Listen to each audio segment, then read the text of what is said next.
উত্তর জেলার কদমতলায় অনুষ্ঠিত হল গুরু পূর্ণিমা ও গুরু সংবর্ধনা কর্মসূচি। জেলার তথ্য সংস্কৃতি দপ্তর, জেলা পরিষদ এবং পঞ্চায়েত সমিতির উদ্যোগে এই অনুষ্ঠান উদ্বোধন করেন জেলা পরিষদের সভাধিপতি অপর্ণা নাথ। উপস্থিত ছিলেন অতিরিক্ত জেলা শাসক বিজয় সিনহা, তথ্য সংস্কৃতি দপ্তরের সহ অধিকর্তা রিপন চাকমা, কদমতলা পঞ্চায়েত সমিতির চেয়ারম্যান মিহির রঞ্জন নাথ প্রমুখ।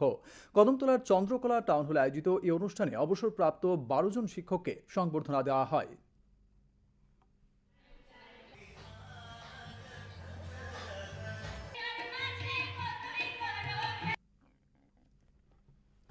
রাজ্যে আগর শিল্পের প্রসারে চুড়াইবাড়ি সীমান্তে কাঁঠালতলিতে গতকাল উদ্বোধন হল আগর উড ইন্ডাস্ট্রির। বেসরকারিভাবে গড়ে ওঠা এই ইন্ডাস্ট্রির উদ্বোধন করেন আসামের মন্ত্রী কৃষ্ণেন্দু পাল। উপস্থিত ছিলেন শ্রীভূমি জেলা পরিষদের সভাধিপতি অনিল ত্রিপাঠী প্রমুখ। রাজ্যে এই শিল্প কারখানাটি গড়ে ওঠায় আগর গাছকে ব্যবহার করে ধূপকাঠি, সুগন্ধি তেল সহ অন্যান্য পণ্য তৈরিতে বড় ভূমিকা পালন করবে বলে জানান মন্ত্রী কৃষ্ণেন্দু পাল। রামু বিশ্বাস মহাশয়কে অনুরোধ